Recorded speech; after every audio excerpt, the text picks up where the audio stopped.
Good morning, good afternoon, people, wherever you are in the world. I'm back. I am back in my home studio, my home environment. For you that's been following me, knows that I've been traveling around for the past 5 months, escaping the winter. But boy, what a week of football it's been. It's been crazy, crazy. And what a past couple of months of football has been. I mean, we literally played 3 games a week, and I stayed up. I was in, Asia Pacific time zones. I had to cover all the games, sitting sometimes watching the games 3 a.m. in the morning and doing the post-match reviews late to 6 a.m. in the morning, like, Asia Pacific time. But it's so good to be back at European time zone, currently sitting in Sweden, the land of Ibrahimovic, the land of Victor Lindelof, which I presume will start today, barring that we saw that horrible, horrible injury to Martinez the other day. So, you know what? The footballing gods needs to be on a side. If you have some look at this season, it's kind of like God gives, God takes. We having Ericsson coming back fit to the squad. Anthony Martial is coming back, getting some minutes under his belt, and we've been gifted that sort of return. But the same with Casemiro coming back from his suspension, only to get a injury on certain players and key players like Varane, like Martinez. So that's pretty much the backbone of our own defense.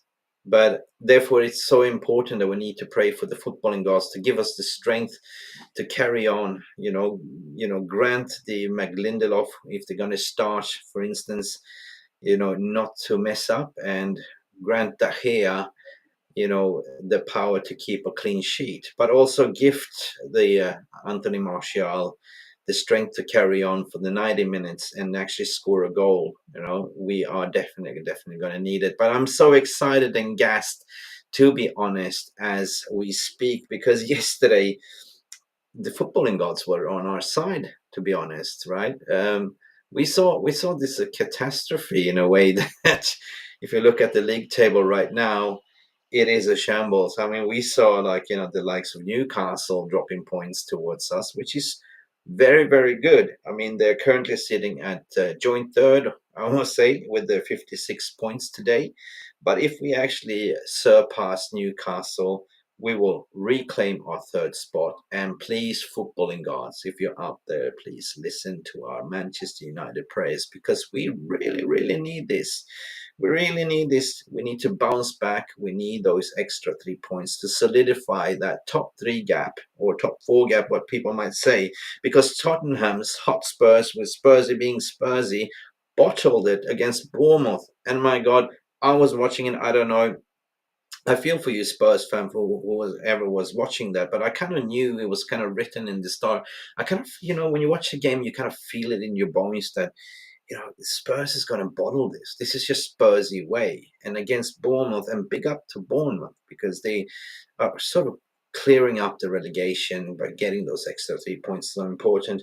Um, the ones that I'm kind of not worried about is kind of Chelsea and Liverpool. And yeah, let's talk about Chelsea bottling it against a very, very good Brighton side. So the ones that I think will threaten, that will catch up, because I don't see Spurs holding on.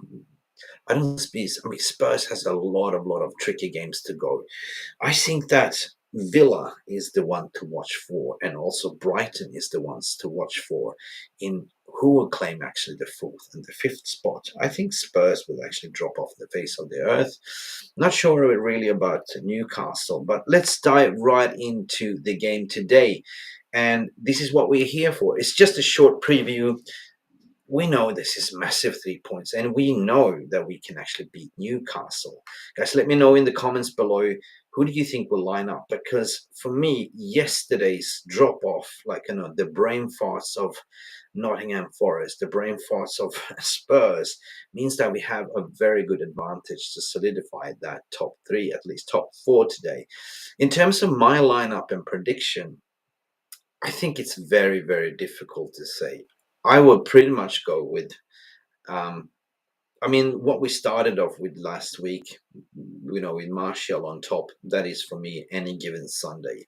We saw, the Martial was given about 60 minutes run of minutes, and yeah, we saw when Martial come on was the old Martial of old. Like he was playing with his back against the goal, his link up, he was sublime. But of course, Martial could not play the full 90 minutes. But hopefully, we pray for Martial. We pray for the footballing gods that Martial will be granted a golden boot today. He will score two today, according to my opinion. But let's start from the back line. Um, of course, De Gea, any given Sunday, will start, and hopefully, De Gea will have a clean sheet. This is where it gets tricky for me because this is the old PTSD fan of me from last year under Ole Gunnar Solskjaer, Lindelof. But, not to worry. I think that these fringe players, barring there's 8, 9 games left to go, they need to step up and show why you're playing for Manchester United. It is quite simple as that. So the only worry that I have is, will Shaw start over Malacia? I haven't really seen the pressers. I don't really know. But in my opinion, I will start Shaw because there is a player in, what's his name, Johnson, is quite tricky on the left flank. He will have a meal if Malacia starts.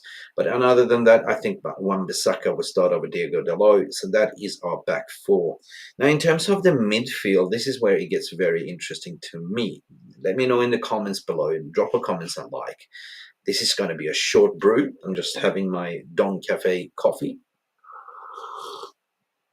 having a sip because I'm still jet lag as hell. It's like 1 p.m. here. I just arrived the other day from Thailand, and obviously it's 7 hours different. So let's go with the midfield. I think that Casemiro will start with Fernandes. Again, I think Fernandes has been showing his quality by playing deep and being that deep playmaker.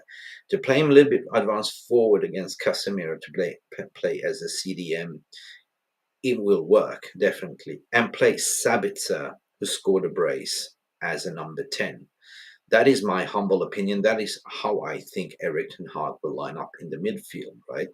And then on the bench, you have the likes of Fred to come in and substitute. But in our fire line, Sabitzer showed us that he's got, a lethal weapon in terms of scoring goals and running from behind. So this is going to be very, very interesting to see how Erik Ten Hag will line up today. And bear in mind that, our away form has been awful. So we need to put pressure on from very, very first beginning. The attacking line for me, it is, it's pretty much unchanged. It's like last match. I think it will be Sancho to play on the left wing, barring the Rashford's out.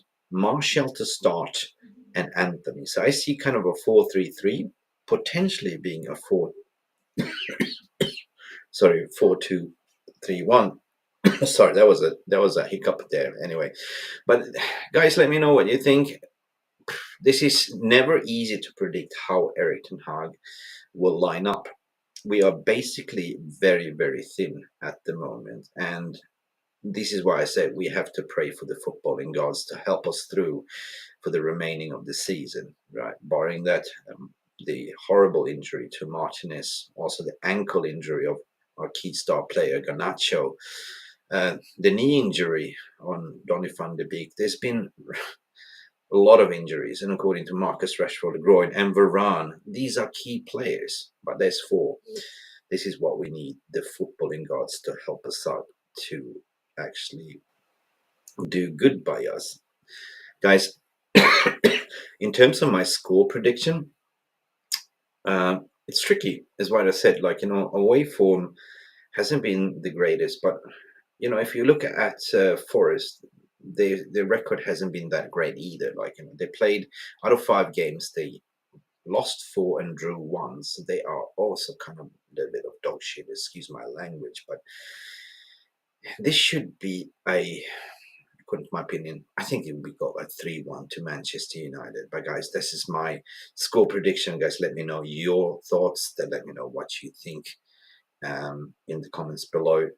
But anyway, it's going to be exciting. I hope for a 3-1, and I thought at the end of the day, who cares? 3 points is what matters. We go up on the third spot again, and please join us for the post-match reaction show called a spade directly after the game, after the whistle. We're looking at about 6:30 UK time, 7:30 Central European time. It'll be myself, Jay Daly, calling a spade, with the Botswana Puppy and Stretford End as well. So it's going to be an excited pundit panel, and hopefully when we speak again, we will be sitting comfortably back on third spot. But guys, like and subscribe to MUFC Realist TV if you haven't done that yet. Please like, and please be fair to smash the like and the comments below. But until then, see you later. Have a lovely afternoon, and we shall speak to you after the game. Bye for now. Thank you so much for stopping by and watching MUFC Realist TV. Don't forget to like and subscribe and follow us on the socials.